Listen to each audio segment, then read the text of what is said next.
રામાવતારમાં તમારો એવો નિયમ હતો, કોઈ સ્ત્રીને અડવાનું નહીં, પ્રત્યેક સ્ત્રીમાં માતૃભાવ રાખવાનો. તમે મર્યાદા પુરુષોત્તમ હતા. મર્યાદામાં રહીને કદાચ કોઈ જીવ પણ મને હરાવી શકે. મર્યાદા ઈશ્વર માટે નથી, મર્યાદા જીવ માટે છે. શ્રી રામ મર્યાદા પુરુષોત્તમ છે. આપે મર્યાદાનો આદર્શ જગતને બતાવ્યો. કોઈ સ્ત્રીને સ્પર્શ ન કરો, પ્રત્યેક સ્ત્રીમાં માતૃભાવ રાખો.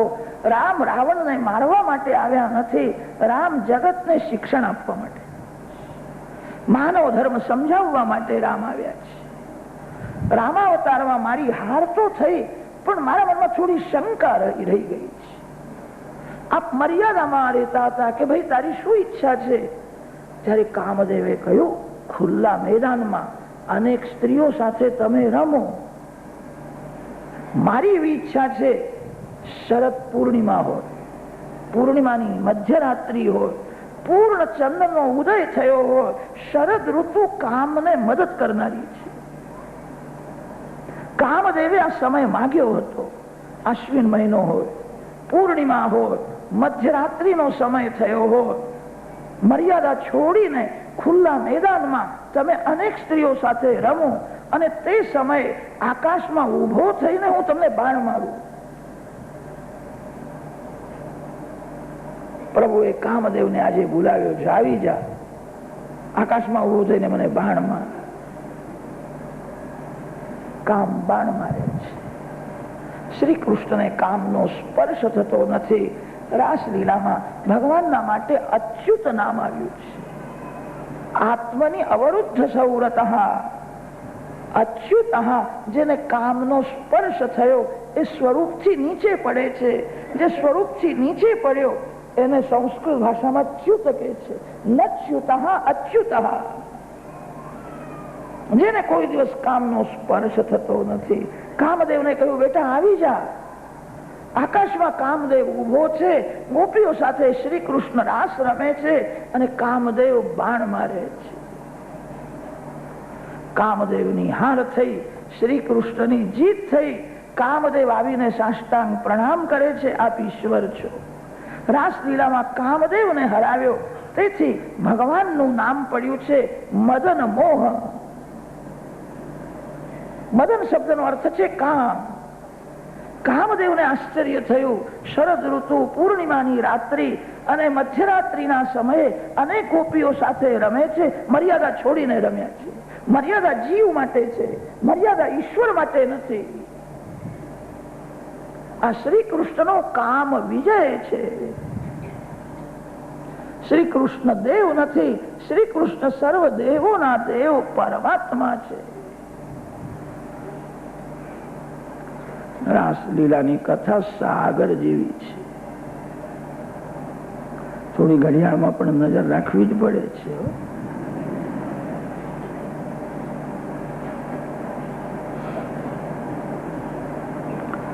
સુખદેવજી મહારાજ વર્ણન કરે છે. ગોપીઓ સાથે રમતા હતા, પછી તો અંતર્ધાન થયા. ગોપી સ્તુતિ કરે છે ને ગોપી ગીત કે છે. તમે ગોપી થઈને ગોપી ગીતનો પાઠ કરો. ગોપી શબ્દનો ત્યાં અર્થ કર્યો છે. ગો શબ્દનો અર્થ છે ઇન્દ્રિય. જે પ્રત્યેક ઇન્દ્રિયથી ભક્તિ કરે એને ગોપી કહે છે. ગોભી પીબતી એથી ગોપી. ગોભી ઇન્દ્રિયૈ ભક્તિ રસમ પીબતી. જે આંખથી ભક્તિ કરે, કાનથી ભક્તિ કરે, જીભથી ભક્તિ કરે, મનથી ભક્તિ કરે. સંતો એવું માને છે, માનવ જે ઇન્દ્રિયથી ભક્તિ કરતો નથી તે ઇન્દ્રિયથી અજાણતા પાપ થાય છે. પ્રત્યેક ઇન્દ્રિયને પ્રભુના માર્ગમાં વાળો. પ્રત્યેક ઇન્દ્રિયનું લગ્ન ભગવાન સાથે કરો. ભગવાનનું નામ છે ઋષિકેશ.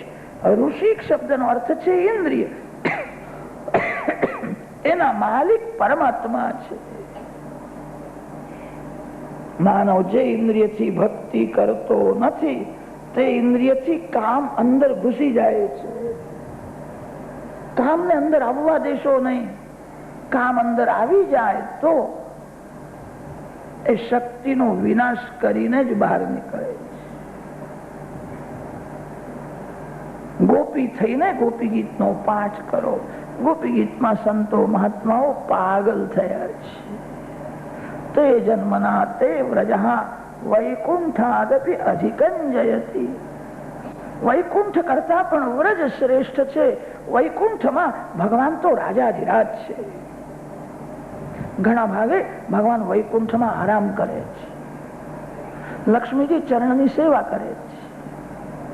કોઈ દેવ વૈકુંઠમાં ભલે જાય પણ ભગવાનને સ્પર્શ કરી શકે નહીં. ચરણની સેવા તો લક્ષ્મીજી કરે છે. ત્યાં ચરણની પાદુકા રાખે છે. બ્રહ્માદિક દેવો વૈકુંઠમાં જાય તો વૈકુંઠનાથના ચરણને સ્પર્શ કરતા નથી, ચરણ પાદુકાની પૂજા કરે છે. ભગવાન તો ત્યાં આરામ કરે છે. કોઈ જીવ વૈકુંઠમાં આવે ને ત્યારે ચરણની સેવા કરતા કરતા લક્ષ્મીજી ચરણ જોરથી દબાવે છે. ત્યારે ભગવાન થોડી આંખ ઉઘાડે છે. શું થયું? તો કે આ જીવ વૈકુંઠમાં આવ્યો છે કે હવે એને રાખો. આટલું કહીને આરામ કરે. ભગવાન રાજાધિરાજ છે. વૈકુંઠમાં ઐશ્વર્ય મુખ્ય છે અને વ્રજમાં પ્રેમ મુખ્ય છે. વૈકુંઠના નારાયણને કોઈ કહી શકે કે તમે નાચો? ગોપી બાલકૃષ્ણને થોડુંક માખણ આપે, કનૈયા તું નાચ, નાચે છે. જે આનંદ વ્રજમાં ગોપીઓને ગોવાળોને આનંદ આપ્યો છે એ આનંદ વૈકુંઠમાં પણ નથી. તે જન્મના તે વ્રજઃ વૈકુંઠાદપી અધિકંજયતિ.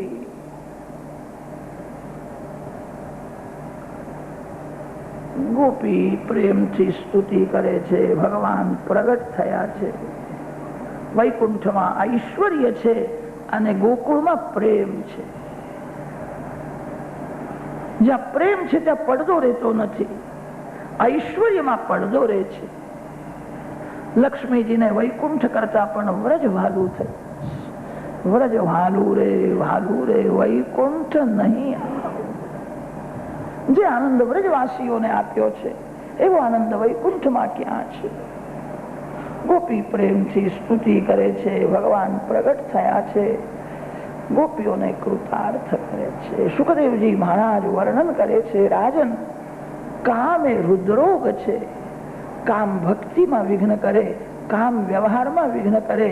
કામનો નાશ કામથી જ કરવાનો. વિક્રીડિતં વ્રજવધૂભિરિદં ચ વિષ્ણો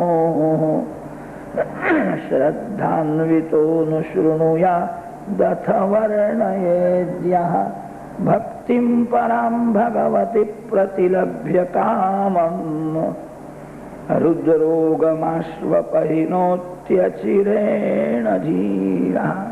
ઘણા સંતોનો એવો નિયમ હોય છે, રાત્રે 10 વાગ્યા પછી સ્નાન કરે, ગોપાલજીની પૂજા કરે, રાસલીલાનો પાઠ કરે અને શ્રી કૃષ્ણનું સ્મરણ કરતા કરતા શ્રી કૃષ્ણ સાથે સુઈ જાય. રાસલીલા કામ વિજય લીલા છે.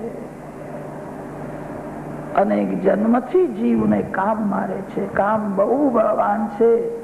શ્રી કૃષ્ણની રાસલીલાનું જે શ્રવણ મનન કરે છે એ ધીરે ધીરે કામ ઉપર વિજય મેળવી શકે છે. સમયાનુસાર રાસલીલાનો થોડો ભાવાર્થ વર્ણન કર્યો.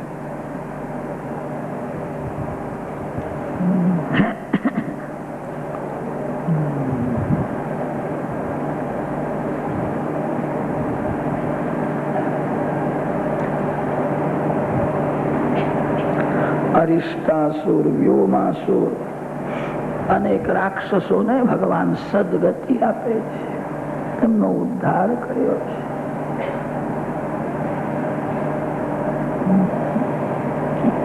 સુખદેવજી મહારાજ વર્ણન કરે છે. રાજા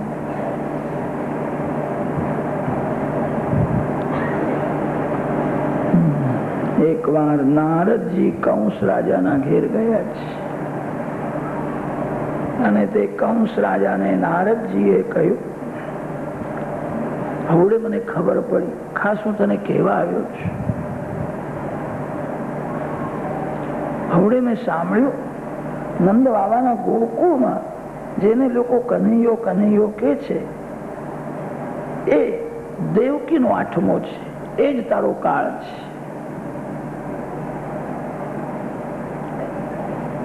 કંસ રાજાને આશ્ચર્ય થયું, મહારાજ મને થોડી શંકા તો થતી હતી, અનેક રાક્ષસોને શ્રી કૃષ્ણ મારે છે, એ જ મારો કાળ હશે કે શંકા કરીશ ને?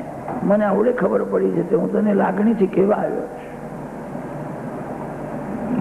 કંસ રાજા એ કહ્યું, આ કેવી રીતે બને? વસુદેવ દેવકીને મેં કેદમાં રાખ્યા. નારદજીએ કહ્યું, તું ભોળો છો, એ લોકો કઈ એવા ભોળા નથી, એ તો ભોયારમાંથી ગયા ને તને પત્તોય લાગ્યો નહીં. વસુદેવજી પોતાનો દીકરો ત્યાં મૂકી આવ્યા અને યશોદાજીના ત્યાં કન્યાનો જન્મ થયો હતો. એ કન્યા તને આપી, દગો કર્યો છે. કંસ રાજાને જયારે ખબર પડી, ક્રોધ આવ્યો. કંસ રાજાએ વિચાર કર્યો, વસુદેવજીને મારી નાખો. ક્રોધમાં વસુદેવજીને મારવા તૈયાર છે. નારદજીને હળગાવતા આવડે અને ઓલવતા પણ આવડે. આજકાલના લોકોને ખાલી હળગાવતા જ બહુ આવડે. બે ચાર જણ કઈ ભેગા થયા હોય ત્યાં વાતો કરતા કરતા હળગાવી આવશે. એના ઘરમાં આવું છે. કોઈના ઘરમાં કલહ જગાડશો નહીં. તમે બધા વૈષ્ણવ છો, પ્રભુના પ્યારા છો. વેરનો જે વિનાશ કરે એને વૈષ્ણવ કહે છે. કલહ વધારશો નહીં. કલહનો વિનાશ થાય એવું બોલો, ચાડી ન કરો. કેટલાક લોકો તો એવા થયા છે, સવારે ઉઠ્યા કે હળગાવવાની જ વાતો કરે છે. બંબો હળગાવજો, પ્રામસ હળગાવજો. ઉઠ્યા પછી પથારીમાં બેસીને અડધો કલાક ભક્તિ કરજો, પછી તો આખો દિવસ હળગાવવાનું જ છે. સવારે અડધો કલાક શાંતિથી ભક્તિ કરો. નારદજી કંસને સમજાવે છે, ઉતાવળ કરીશ નહીં. વસુદેવને મારવાથી તને શું મળવાનું હતું? તારો કાળ તો શ્રી કૃષ્ણ છે.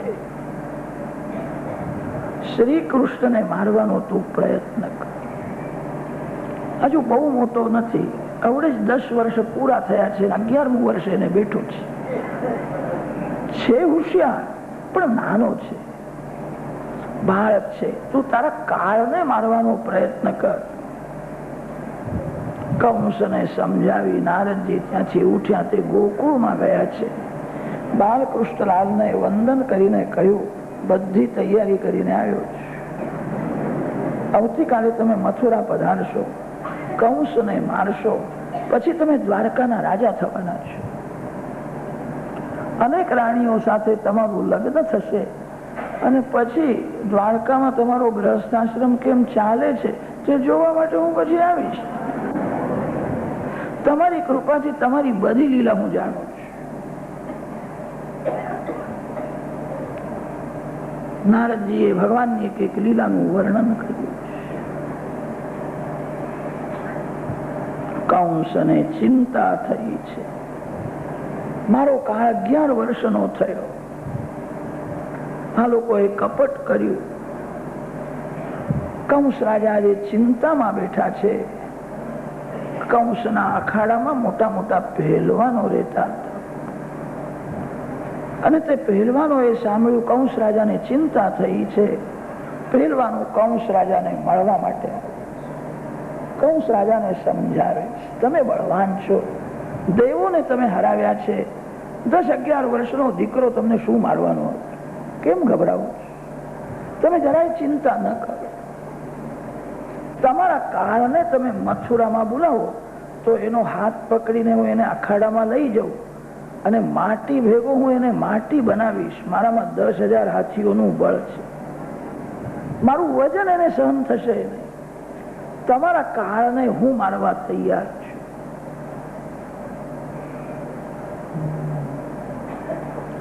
પહેલવાનો સમજાવે છે, તમે એને મથુરામાં બોલાવો. કંસના ગોર મહારાજ આવ્યા છે અને તે ગોર મહારાજ કંસ રાજાને સમજાવે છે 5 દિવસનો ધનુષ્ય યજ્ઞ હોય છે. જે યજ્ઞ કરવાથી યજમાનનું આયુષ્ય વધે છે. યજમાનનો જે શત્રુ હોય એ મરી જાય છે. શત્રુને મારવા માટે આ યજ્ઞ કરે છે. પણ આ યજ્ઞનો એવો એક નિયમ છે, 5 દિવસનો યજ્ઞ બરાબર થઈ જાય તો શત્રુ મરે છે, અને 5 દિવસના યજ્ઞમાં કદાચ વિઘ્ન આવે અને યજ્ઞ અધૂરો રહે તો યજમાન મરી જાય. 5 દિવસના યજ્ઞમાં શું વિઘ્ન આવવાનું હતું? અમે બધા હાચવીશું, તમારા શત્રુનો વિનાશ થશે, તમારું આયુષ્ય વધશે. કંસ રાજાએ તે સાંભળ્યું, વિચાર કર્યો કે શત્રુને મારવા માટે આ યજ્ઞનો ઉપાય પણ સારો છે. કંસ રાજાએ હુકમ કર્યો, યજ્ઞની તૈયારી કરો. યજ્ઞના દર્શન કરવા માટે હું નંદ બાવાને મથુરામાં બોલાવીશ. બંને બાળકોને લઈને નંદજી મથુરામાં આવશે. મથુરામાં આવ્યા પછી મારો કુલે આ પીઢ હાથી છે, એને મદિરા પાન કરાવીને છોડી દઈશ. મારા કાળને પગ તળે કચરી નાખશે. કદાચ એ જીવે તો મારા પહેલવાનો એને મારી નાખશે. કંસ રાજાએ એવા બધા વિચારો નક્કી કર્યા છે. યજ્ઞના દર્શન કરવા માટે નંદ બાવા મથુરામાં આવે. નંદજીને નિમંત્રણ આપવા માટે કોને મોકલું? કંસ વિચાર કરવા લાગ્યો, અને તે વિચાર કરતા કરતા વયો વૃદ્ધ એવા અક્રૂર કાકા એને યાદ આવે. વયો વૃદ્ધ છે, શાંત સ્વભાવના છે, બુદ્ધિ સ્થિર છે, ઠરેલ છે, એ દગો નહીં કરે. કંસ અક્રૂરજીના ઘેર ગયો છે. અક્રૂરજીને કહ્યું છે, મારું ખાસ એક કામ તમારે કરવાનું છે. હવે નારદજી આવ્યા હતા. નારદજીએ મને કહ્યું, આ વસુદેવે કપટ કર્યું. પોતાનો દીકરો નંદ બાવાના ગોકુળમાં મૂકી આવ્યા, અને યશોદાજીના ત્યાં જે કન્યા થઈ હતી તે મને, જે દેવી થઈ, આ લોકોએ કપટ કર્યું છે. તેથી મેં પણ હવે નિશ્ચય કર્યો છે, કપટ કરીને હું મારીશ. મારો કાળ 10-11 વર્ષનો થયો છે. આટલું મોટું રાજ મારા હાથમાં છે, સુંદર રાણીઓ છે, મને કોઈ સુખ ભોગવવાની ઈચ્છા જ થતી નથી. મને કાળની બીક લાગે છે, મને કાળ મારશે. એકવાર મારો કાળ મરી જાય કે પછી હું સુખ ભોગવીશ. તમે મને થોડો સાથ આપો. આવતીકાલે મારો રથ લઈને તમે ગોકુળમાં જાઓ. નંદ બાવાને આમંત્રણ આપો કે યજ્ઞના દર્શન કરવા માટે તમારે આવવાનું છે. નંદજી ભલે ગાડામાં બેસીને આવે. 2 બાળકોને મારા રથમાં બેસાડો. મારો રથ એટલા માટે મોકલું છું, નંદ બાવાને એવો વિશ્વાસ થાય કંસ રાજાનો બહુ પ્રેમ છે. કંસ રાજાએ પોતાનો સોનાનો રથ મારા કનૈયાના માટે મોકલ્યો. તેથી મારો રથ આપું છું. મારા રથમાં રામકૃષ્ણને બેસાડીને લઈ આવો. અહીં આવ્યા પછી મારા પહેલવાનો એને મારી નાખશે. મારો કાળ મરી જાય ત્યારે મને શાંતિ મળશે. મારા કાળને મારવા માટે આ બધું મેં કપટ કર્યું છે. કાકા, તમને કેવું લાગે છે? અક્રૂરજીએ કહ્યું, વિચારો કરવાથી કઈ સંસારમાં સુખ મળતું નથી. સંસારનું બધું સુખ પ્રારબ્ધના આધીન છે. પ્રારબ્ધમાં જે લખ્યું છે તે જ ભોગવવું પડે છે. દુઃખના માટે કોઈ પ્રયત્ન કરતો નથી, છતાં વિના પ્રયત્ને દુઃખ આવે છે. સુખ અને દુઃખ પ્રારબ્ધના આધીન છે. પરમાત્મા પ્રયત્નથી મળે છે. સંસારનું સુખ દુઃખ પ્રારબ્ધમાં જે લખ્યું છે તે મળે છે. જેના ભાગ્યમાં સુખ લખ્યું છે એને જંગલમાં ઝાડના તળે પણ શાંતિ મળે છે. જેના ભાગ્યમાં દુઃખ લખ્યું છે એ બંગલામાં પણ દુઃખી થાય.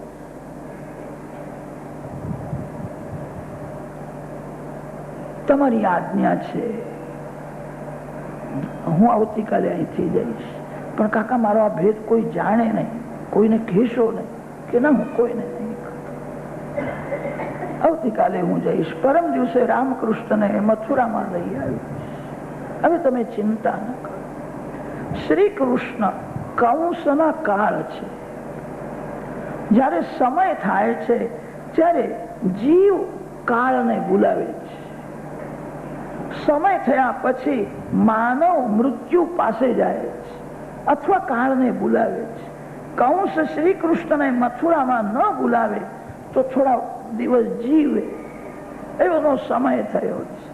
જલ્દી મળવાની ઈચ્છા રાખવી નહીં અને બહુ દિવસ જગતમાં જીવવાની પણ ઈચ્છા રાખવી નહીં. કથા સાંભળો છો, આજથી એવી ઈચ્છા રાખો કે હું ભગવાનનો થયો છું, આજથી હું પાપ નહીં કરું, હું સતત ભક્તિ કરીશ, મારા ભગવાનને ગમે એવું જ બોલીશ, ભગવાનને ગમે એવું જ કામ કરીશ. હવે હું સતત ભક્તિ કરીશ. કથા સાંભળ્યા પછી નવો જન્મ થાય. હવે મારો નવો જન્મ થયો છે, હું સતત ભક્તિ કરીશ. ભગવાન જયારે બોલાવે ત્યારે જવા હું તૈયાર છું, મારું કોઈ કામ બાકી નથી.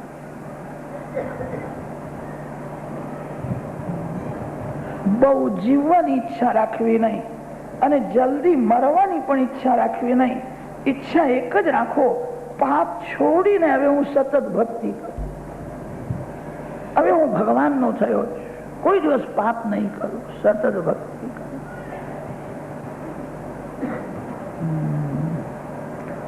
સમય થયા પછી જીવ મૃત્યુ પાસે જાય છે અથવા મૃત્યુને બોલાવે છે. કથા એક આવે છે, વ્યાસજીનો એક શિષ્ય હતો, એનું નામ હતું દાસ, અને તે વ્યાસજીની બહુ સેવા કરે. એક દિવસ વ્યાસજીએ દાસને પૂછ્યું, તારી શું ઈચ્છા છે, કેમ મારા પાછળ પડ્યો છે? એને કહ્યું કે મહારાજ, મારું એક ખાસ કામ છે, મને તમે બતાવો, હું ક્યારે મરવાનો છું, મરણનો દિવસ બતાવો, મરણનું કારણ બતાવો, મરણની જગ્યા મને બતાવો,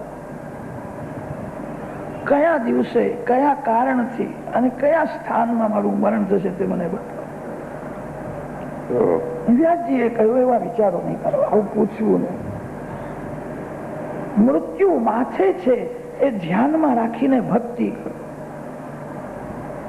એવું સાંભળ્યું છે, જેને ફાંસીની સજા થવાની હોય છે એને 2-3 કલાક પહેલા પૂછે છે, મીઠાઈ ખાવી છે, કોઈને મળવું છે.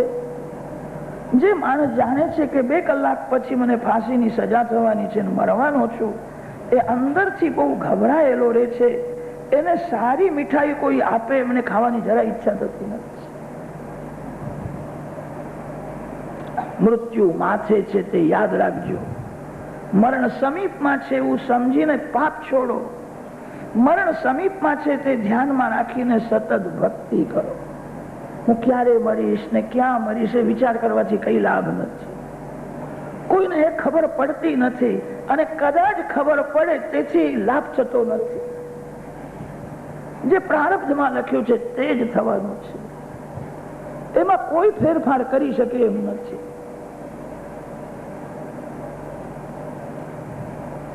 દાસે કહ્યું કે મહારાજ, ભલે કઈ લાભ થાય ન થાય, પણ મને બતાવો, હું કયા દિવસે મરવાનો છું, કયા કારણથી મરવાનો છું. વ્યાસજી એને ઉઠાવીને યમપુરીમાં લઈ ગયા. યમરાજા જાણતા હશે. યમરાજાએ વ્યાસજીની પૂજા કરી અને વ્યાસજીને કહ્યું, મહારાજ હું તમારી શું સેવા કરું? વ્યાસજીએ કહ્યું, અમારો ચેલો છે, મને પૂછે છે કે હું ક્યારે મરવાનો છું તે બતાવો, એના મરણનો દિવસ તમે બતાવો, મરણનું કારણ બતાવો. યમરાજાએ કહ્યું, મહારાજ તો હું જાણતો નથી, મૃત્યુદેવ જાણતા હશે આ ક્યારે મરવાનો છે. વ્યાસજીએ યમરાજાને કહ્યું કે તું મારી સાથે ચાલ તો અમારું કામ જલ્દી થશે. તે યમરાજા વ્યાસ અને દાસ મૃત્યુદેવના ઘેર પૂછવા ગયા. મૃત્યુદેવને પૂછ્યું કે આ ક્યારે મરવાનું છે તે બતાવો. મૃત્યુદેવે કહ્યું કે તો હું પણ જાણતો નથી, એના કપાળમાં વિધાતાએ શું લખ્યું મને ખબર નથી, મને હુકમ થયા પછી એક એકને પકડવા જવું છું, એ વિધાતા જાણે એના કપાળમાં શું લખ્યું છે. વ્યાસજીએ મૃત્યુદેવને કહ્યું, તું અમારી સાથે ચાલ, આપણે વિધાતાને પૂછીએ. તે મૃત્યુદેવ, યમરાજ અને વ્યાસ અને દાસ ચારે જણ વિધાતાના ઘેર. વિધાતાને પૂછ્યું, આના કપાળમાં શું લખ્યું છે, ક્યારે મરવાનું છે? ત્યારે વિધાતાએ કહ્યું, મહારાજા તમારો શિષ્ય, તમારી સેવા કરનારો, તે મને એવી ઈચ્છા થઈ કે આ ઘણું જીવે તો સારું, અને તેથી મેં એના કપાળમાં એવું લખ્યું હતું, યમરાજા, મૃત્યુદેવ, વ્યાસ અને દાસ આ ચાર મળીને જે દિવસે મારા ઘેર આવે તે દિવસે આ મરી જશે. મેં એવો વિચાર કર્યો તમે ચાર એક થાવ નહીં અને મારા ઘેર આવો નહીં. આજે બનાવ બન્યો છે, આવડે જ મરવાનું છે. મરણનો વિચાર છોડો. શરીર તો ક્ષણે ક્ષણે મરે છે. મૃત્યુ માથે છે તે યાદ રાખીને પાપ છોડો અને સતત ભક્તિ કરો. વિચાર કરવાથી લાભ નથી. હવે કંસનો સમય પૂરો થયો છે. અક્રૂરજીને સમજાવી કંસ ઘેર. અક્રૂરજીને રાત્રિમાં નિદ્રા આવતી નથી. આજની રાત ક્યારે પૂરી થશે? આવતીકાલે મારે ગોકુળમાં જવાનું છે. હું કેવો પાપી છું. મેં સાંભળેલું કે ગોકુળમાં પરમાત્મા પ્રગટ થયા છે. મથુરાથી ગોકુળ ક્યાં દૂર છે. એકવાર પણ હું શ્રી કૃષ્ણના દર્શન કરવા ગયો નહીં. હું કેવો દુષ્ટ છું, પાપી છું. પ્રભુએ કૃપા કરીને મને ભૂલાવ્યો. ગચ્છન પથિ મહાબાહુ ભગવતી અંબુજે ક્ષણે ભક્તિમ પરામ ઉપગતઃ એવમે તદચિંતયત. રાત્રે નિદ્રા આવતી નથી. આજની રાત ક્યારે પૂરી થશે? મારે કાલે સવારે ગોકુળમાં જવાનું. મને ગોપાલ કૃષ્ણના દર્શન થશે. મારા ઉપર ભગવાનની કેવી કૃપા. મને પ્રભુએ બોલાવ્યો. એકવાર પણ હું ત્યાં ગયો નહીં. પ્રાતઃ કાલમાં સ્નાન કર્યું છે, સંધ્યાદિક નિત્ય કર્મ કર્યું છે. અક્રૂરજી રથમાં બેઠા છે. મથુરાથી ગોકુળમાં જાય છે. માર્ગમાં પવિત્ર વિચાર કરતા કરતા ચાલે છે. માર્ગમાં ભગવાનના નામનો જપ કરો. રસ્તામાં ભગવાનને ભૂલશો નહીં. ભગવાનના નામનો જપ કરતા કરતા ચાલે એને યજ્ઞનું પુણ્ય મળે છે. તમે ઘેરથી અહીં આવ્યા ત્યારે રસ્તામાં તમે શું કરતા હતા? કેટલાક લોકો તો એક એકનું મોઢું જોતા જોતા ચાલે છે. આ કાળો છે કે ગોરો છે, કેવો દેખાય, આના કપડા કેવા છે. એના કપડા જોઈને કેટલાક વિચાર કરે છે, ઘરના બહુ સુખી લાગે છે, બહુ સારા કપડા કરે. તને આ બધી પંચાયતો કરવાની કઈ જરૂર છે? કથા સાવધાન થવા માટે. માર્ગમાં ભક્તિ, નહીં તો આંખ બગડશે. માર્ગમાં ભગવાનને જે ભૂલે છે એનું મન પાપ કરે છે. અક્રૂરજી માર્ગમાં પણ પવિત્ર વિચાર કરતા કરતા જાય છે. શિવોન સુમના ભવ. ખરાબ વિચાર કરીને, સંસાર સુખના સંકલ્પ કરીને મનને બગાડશો નહીં. પવિત્ર વિચાર કરતા જાય. અક્રૂરજી વિચાર કરતા કરતા જાય છે. મારા પૂર્વ પુણ્યનો કઈ ઉદય થયો. મને એવું લાગે છે પૂર્વ જન્મમાં કોઈ મોટો યજ્ઞ મેં કર્યો હશે. ભગવાને મને ભૂલાવ્યો. આજે મને ગોપાલ કૃષ્ણના દર્શન થશે. મારા પણ મને એવું લાગે છે યજ્ઞ કરવાથી ભગવાન મળે છે. યજ્ઞ કરવાથી તો પુણ્ય વધે છે. ભગવાનના દર્શન કેવળ યજ્ઞથી થતા નથી. મને એવું લાગે છે કોઈ ગરીબને બહુ પ્રેમથી મેં જમાડ્યો છે. ના, અન્નદાન કરવાથી પણ ભગવાન નહીં મળે. જે અન્નદાન કરે છે ભૂખ્યો રહેતો નથી. તમે જે વસ્તુનું દાન કરશો બીજા જન્મમાં એ તમને વધારે મળશે. મને એવું લાગે છે મેં પૂર્વ જન્મમાં કોઈ મહાન સંતની સેવા કરી હશે. સંત ભગવાનના દર્શન કરાવે. સંત પરમાત્માનું દાન કરે છે. મેં કોઈ સંતની સેવા કરી હશે. મને કોઈ સંતના આશીર્વાદ મળ્યા છે. અને તેથી આજે ગોપાલ કૃષ્ણના દર્શન કરવા માટે હું જઉં છું. માર્ગમાં શુભ શકુન બહુ થયા છે. સવારે હું બહાર નીકળ્યો ત્યારે જમણી બાજુમાં વાછડા સાથે ગાયના મને દર્શન થયા. મારી જમણી આંખ ફરકે છે, જમણો ખભો ફરકે છે. આ બધા શુભ સુકન મને બતાવે છે આજે શ્રી કૃષ્ણ મને દર્શન થવા. પ્રદક્ષિણમ મે પ્રચરંતિ વૈ મૃગા. આજે મને દર્શન થશે, આજે મારો જન્મ સફળ થશે. મને એવું લાગે છે સાયંકાળે હું ગોકુળમાં પહોંચીશ ત્યારે ગોશાળામાં ગોપાલ કૃષ્ણના મને દર્શન થશે. સાંભળ્યું છે બલરામજી ગોરા છે અને શ્રી કૃષ્ણ શ્યામ છે. શ્રી કૃષ્ણ પીળું પીતાંબર પહેરે છે અને દાઉ ભૈયા નીળું પીતાંબર પહેરે છે. ગૌર સુંદર શ્યામ સુંદર ની જોડી છે. ગોશાળામાં શ્રી કૃષ્ણ બલરામના મને દર્શન થશે. આજે મારા ભાગ્યનો ઉદય થયો છે. મારી તો એવી ઈચ્છા છે ત્યાં જેટલા ગ્વાલ બાલ મિત્રો હશે એ બધા મિત્રોને હું વંદન કરું. આ ગોકુળના ગ્વાલ બાલ ભણેલા નથી, બહુ ગરીબ તો છે, અભણ છે, પણ હું એમ માનું છું મારા કરતા શ્રેષ્ઠ છે. શ્રેષ્ઠ તે છે જે પરમાત્મા સાથે રમે છે. શ્રેષ્ઠ તે છે જે પરમાત્મા સાથે પ્રેમ કરે છે. મળમૂત્રથી ભરેલા શરીર સાથે રમવામાં જે સુખ સમજે છે એ કનિષ્ઠ છે. પશુ પક્ષીઓ શરીર સાથે રમે છે, આ ગ્વાલ બાલ શ્રી કૃષ્ણ સાથે રમે છે, મારા કરતા શ્રેષ્ઠ છે. હું એક ગ્વાલ બાલ ને વંદન કરીશ, પછી બલરામજીને વંદન કરીશ, પછી મારા શ્રી કૃષ્ણને સાષ્ટાંગ પ્રણામ કરીને આજે મારે કેવું છે હજારો વર્ષો થયા જે જીવ તમારાથી વિખૂટો પડ્યો હતો, આજે તમારી કૃપાથી આજે હું તમારા ચરણમાં આવ્યો છું. હું અતિ પાપી છું, હું અધમ છું એવું કહીને હું સાષ્ટાંગ પ્રણામ કરી.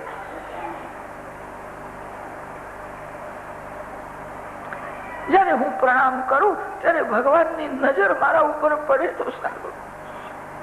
જીવને કરેલા પાપના માટે હૃદયથી જયારે પસ્તાવો થાય, આ જીવ અભિમાન છોડીને જયારે શરણે આવે છે ત્યારે ભગવાન એને નજર આપે છે. મારા ઉપર એમની નજર પડશે, એમને ખબર પડવી જોઈએ આ જીવ શરણે આવ્યો. હું વંદન કરીશ ત્યારે મારા ઉપર ભગવાનની નજર પડશે. બહુ દયાળુ છે, બહુ પ્રેમ કરે છે. મને તો એવું લાગે છે મારા માથે હાથ પધરાવશે.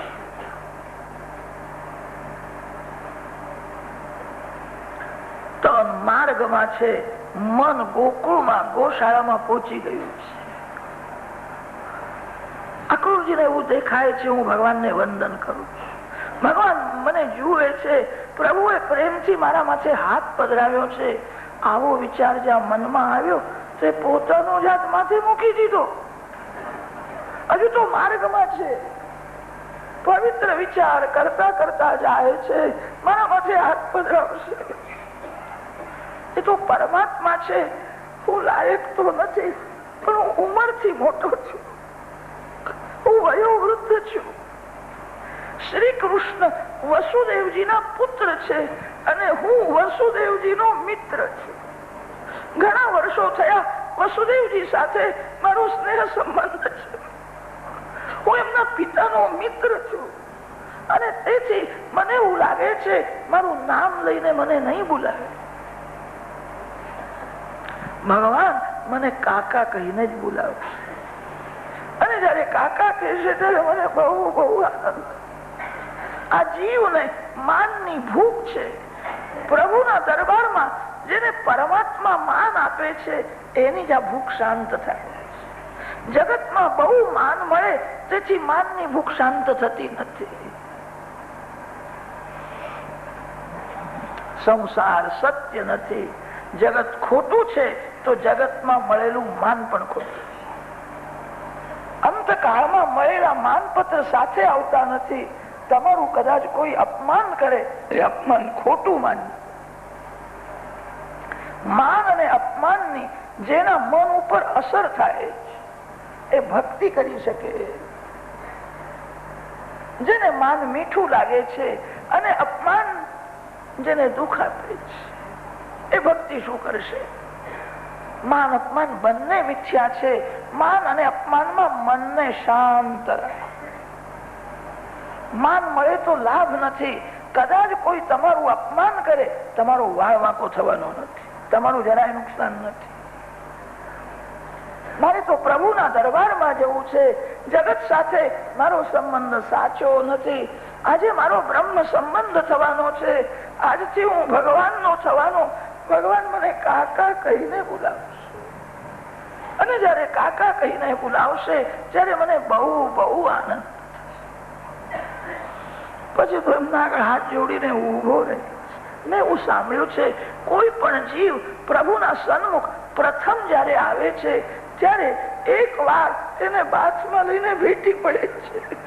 મારો જીવ મારી પાસે આવ્યો જે મારાથી વિખૂટો પડ્યો. ભગવાન મને આલિંગન આપશે. દોર્ભ્યામ બૃહદભ્યામ પરિરક્ષ્ય છે તમા. મને ભગવાન મળશે, મને અપનાવશે. આજે મારો જન્મ સફળ થવાનો છે. ભગવાન જેને અપનાવે નહીં, ભગવાન જેને માન આપે નહીં, એનું જીવન વૃથા છે. આજે હું કૃતાર્થ થવાનો છું. અક્રૂરજી પવિત્ર વિચાર કરતા કરતા જાય.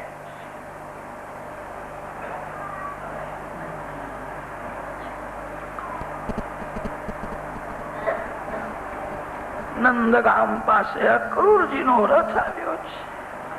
જે માર્ગથી શ્રી કૃષ્ણ ગ્વાલ બાલ મિત્રોને ગાયોને લઈને ઘેર ગયા હતા તે માર્ગમાં અક્રૂરજી નો રથ આવ્યો છે. માર્ગમાં શ્રી કૃષ્ણ ચરણના દર્શન થયા. મેં એવું સાંભળ્યું છે એ ગાયોના પાછળ ચાલે છે ત્યારે પગમાં જોડા પહેરતા નથી, ઉઘાડા પગે ચાલે. એમને ગાયો બહુ હાલી લાગે છે. આ મારા શ્રી કૃષ્ણના ચરણ દેખાય છે, આ કમળનું ચિહ્ન દેખાય છે, આ સ્વસ્તિકનું ચિહ્ન દેખાય છે. આ બાજુ આ ગાયના પગલા છે, આ બાજુ કોઈ વ્રજવાસી બાળકના પગલા છે. આ શ્રી કૃષ્ણના ચરણ છે. વ્રજ રાજમાં વ્રજ ભૂમિમાં શ્રી કૃષ્ણ ચરણના જયારે દર્શન થયા છે હૃદય પીગળ્યું છે, આંખો ભીની થઈ છે. મારા માલિકના ચરણ છે. હવે હું રથમાં નહીં બેસું. એ ચાલતા ચાલતા અહીંથી ગયા છે અને હું રથમાં કેવી રીતે બેસું? હું તો શ્રી કૃષ્ણનો નોકર છું. ના ના, મને એવું લાગે છે હજુ હું નોકર થવા લાયક નથી. શ્રી કૃષ્ણની સેવા સ્મરણ કરનાર વૈષ્ણવનો હું નોકર છું. હું હવે રથમાં નહીં બેસું. શ્રી કૃષ્ણ ચરણના દર્શન થયા પછી તો રથમાંથી કૂદી પડ્યા. ચરણ રજમાં આળો થઈ છે. થોડી પાગલ જેવી દશા થઈ છે. અમારા ભગવાનના ચરણની રજ છે. ચરણ રજમાં આળોટવા લાગ્યા. ભગવાન મારા ઉપર કૃપા કરશે. જીવ પાગલ ન થાય ત્યાં સુધી પરમાત્માના દર્શન થતા નથી. આ જીવ પૈસા માટે પાગલ થાય છે, બહુ રખડે છે, ઘણાની ખુશામત કરે છે, ભૂખ તરસ સહન કરે છે. પૈસા માટે પાગલ થાય ત્યારે પૈસો હાથમાં આવે છે. અતિ કામી જીવ કામ સુખ ભોગવવા માટે પાગલ જેવો થાય. પાગલ થયા વિના પૈસો મળતો નથી તો પાગલ થયા વિના પરમાત્મા કેવી રીતે મળે? અક્રૂરજીએ નિશ્ચય કર્યો છે હવે મારે રથમાં બેસવું નથી. અહીંથી હું સાષ્ટાંગ પ્રણામ કરતો કરતો વંદન કરતા ગયા. યાદ આવે છે જવાનીમાં હું અતિ કામી હતો. યૌવનમાં મારું જીવન અતિ વિલાસી હતું. મને જવાનીમાં મેં પાપ કર્યું છે. મને શ્રી કૃષ્ણ દર્શન થશે? મને એમ લાગે છે નહીં દર્શન થાય. હું પાપી છું, હું આદમ છું. મેં યૌવનમાં પાપ કર્યું છે અને તે જયારે યાદ આવે છે ત્યારે રડે છે. હું શ્રી કૃષ્ણ દર્શન માટે લાયક નથી, મને દર્શન નહીં થાય. ના, પણ મને એવું લાગે છે મેં જવાનીમાં પાપ કર્યું છે, પણ મારા ભગવાન ભૂલી ગયા છે. જીવ અપરાધ કરે છે, જીવ પાપ કરે છે, પરમાત્મા અતિ ઉદાર છે, ભૂલી જાય છે. અને તેથી તો મને ભૂલાવ્યો છે. મેં પાપ કર્યું તે ભગવાન ભૂલી ગયા. હું તો કંસ રાજાના પણ ઉપકાર માનું છું કે કંસ રાજાએ મને ગોકુળમાં જવાની પ્રેરણા આપી. મારા ઉપર ભગવાનની કૃપા છે, મને લાગે છે દર્શન આપશે. હવે ઘણા દિવસો થયા મેં પાપ છોડી દીધું છે. ઘણા વર્ષો થયા હું સતત ભક્તિ કરું છું. સવારે હું ધ્યાન કરું છું, પ્રેમથી પૂજા કરું છું. કોઈ વખત કીર્તન કરતા કરતા મારી એવી તન્મયતા થાય છે, મને દેહનું ભાન રહેતું નથી. બહુ વર્ષો થયા મેં પાપ છોડીને ભક્તિ કરી છે. ભક્તિ કોઈ દિવસ વ્યર્થ જાય નહીં. પ્રભુએ તેથી મને બોલાવ્યો છે. મને ભગવાનના દર્શન થશે. ભગવાન બહુ દયાળુ છે. ભગવાન જીવ કરેલા જીવના પાપને ભૂલી જાય છે. આવા વિચારો કરે ને ત્યારે હિંમત આવે છે અને પોતાની કરણી જયારે યાદ આવે છે. યૌવનમાં મારું જીવન કેવું હતું, હું લાયક નથી, લડે છે. મારા ઉપર ભગવાનની કૃપા છે. વંદન કરતા કરતા જાય. ભગવાનના માટે જે કઈ સંકલ્પ કરો એ ભગવાન સફળ કરે છે. સંસાર સુખના બધા સંકલ્પો સફળ થતા નથી. ઘણા ભાગે સંસાર સુખના સંકલ્પ અધૂરા રાખીને જીવ મરે છે. સંસાર સુખના વિચારો કરીને મનને બગાડશો નહીં. પવિત્ર વિચાર કરો. ભગવાનના માટે કોઈ વિચાર કર્યો હોય તો ભગવાન તે સફળ કરે છે. અક્રૂરજીએ વિચાર કર્યો હતો ગૌશાળામાં મને ગોપાલ કૃષ્ણના દર્શન થશે. આજે એવું જ થયું. ગૌશાળામાં વિરાજતા કેટલીક ગાયો તો એવી હતી, શ્રી કૃષ્ણ પીઠ ઉપર હાથ ફેરવે, પ્યાર કરે તો જ દૂધ આપે. ગાયો લાલાના માટે દૂધ આપે. દૂધ ધોવાની તૈયારીમાં છે. ગ્વાલ બાલ મિત્રો ત્યાં ઉભા છે.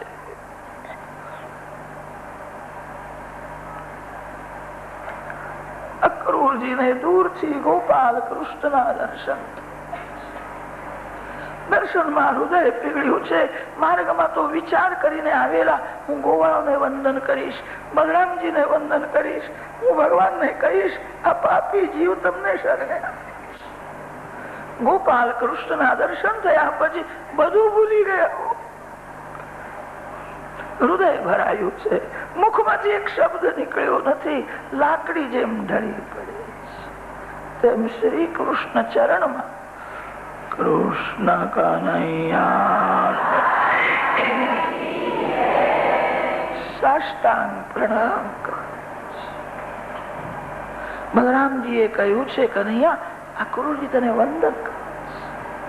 પ્રભુની નજર પડી છે. અક્રૂરજીની એવી ઈચ્છા હતી કે હું વંદન કરું ત્યારે ભગવાનની મારા ઉપર નજર પડે. ભગવાનને થોડી ખબર પડવી જોઈએ આ જીવ શરણે આવ્યો છે, આ જીવ હવે મારો થવા માટે આવ્યો છે. ભગવાનની નજર પડી.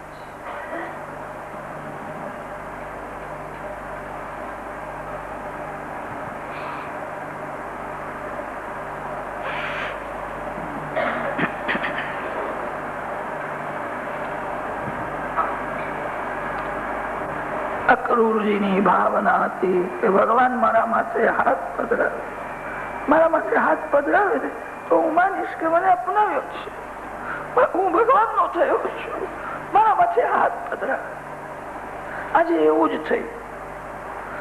પ્રભુએ માથે હાથ પધરાવ્યો અને જયારે માથે હાથ પધરાવ્યો બહુ આનંદ હતો. હવે મને કાકા કહીને બોલાવશે. પ્રભુએ માથે હાથ પધરાવ્યો અને કહ્યું છે ઉઠો ઉઠો.